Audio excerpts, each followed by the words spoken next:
यवतमाळ जिल्ह्यातील उमरखेड येथे डाणकी नगरपंचायतमध्ये गेल्या अनेक महिन्यांपासून भीषण पाणी टंचाई निर्माण झाली। नगरपंचायत प्रशासनाला वारंवार मागणी करून हे पाण्याची समस्या निकाली निघत नाही। यामुळे शुक्रवारी आझाद समाज पक्षाच्या कार्यकर्त्यांनी गांजगाव येथील पेनगंगा नदीपात्रात जलसमाधी आंदोलन केले। यवतमाळ जिल्ह्यात वृत्तपत्र विक्रेता संस्थेच्या सभासदांना मोफत रेनकोटचे वाटप संस्थेच्या वतीने करण्यात आले। येथील वसंतराव नाईक शेतकरी स्वावलंबन मिशनचे वाहनतळ असलेल्या ठिकाणी शुक्रवारी सकाळी हा उपक्रम राबवण्यात आला।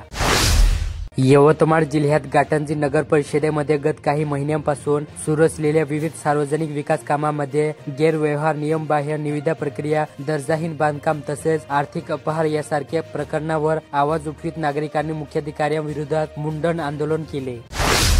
यवतमाळ जिल्ह्यात भूमिगत गटार योजनेच्या माध्यमातून सांडपाण्याच्या निचरा आणि मलनिस्सारण केले जाते। यासाठी संपूर्ण शहरातील रस्ते खोदण्यात आले। यामुळे रस्त्यावरची माती वर आली, तर या भागात कुठलेही डांबरीकरण झाले नाही। यामुळे या भागात पायी चालणेही अवघड झाले। यवतमाळ शहराला पाणी पुरवठा करणाऱ्या निडोणा, चापडोह आणि बेंबडा प्रकल्पात तुटुंब पाणीसाठा यानंतरही शहरातील प्रत्येक भागात समतोल पाण्याचे वाटप होत नाही। चढउतार आणि दाब कमतरता कमी पडल्याने हा पाणी पुरवठा प्रभावित होतो। वणी येथे 30 जून ते 6 जुलै या कालावधीत सहकार सप्ताह आयोजित करण्यात आला। सहकारी संस्थेचे सहाय्यक निबंधक, तालुक्यातील सर्व सहकारी पतसंस्थांचे अध्यक्ष, उपाध्यक्ष, संचालक, व्यवस्थापक, कर्मचारी, एजंट, सभासद सर्व पदाधिकाऱ्यांच्या सहभागाने विविध कार्यक्रम आयोजित करण्यात आले।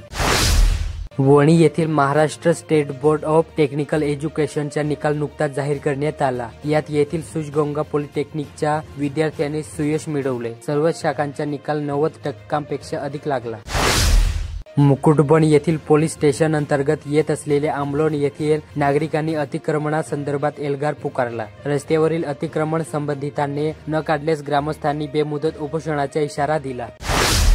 वणी येथे आषाढी एकादशी निमित्त 5 व 6 जुलै रोजी शहरातील टागोर चौकातील विठ्ठल रुक्मिणी मंदिरात कीर्तन महोत्सव आयोजित केला। पांढरकवडा तालुक्यातील जिराबिरा येथील प्रेमदास रामचंद्र राठोड यांच्या घराचे कुलूप तोडून 34 ग्रॅम सोन्याची पत व 30,000 नगदी असा एकूण 2,89,000चा मुद्देमाल पळवून नेणाऱ्या चोरट्याच्या पांढरकवडा पोलिसांनी तातडीने अटक करीत त्याचा जोडून चोरीतील मुद्देमाल जप्त केले। स्वच्छ भारत मिशन ग्रामीण ही योजना केंद्र आणि राज्य सरकारच्या संयुक्त विद्यमाने जिल्हा परिषदेच्या माध्यमातून ग्रामपंचायत स्तरावर राबवली जाते।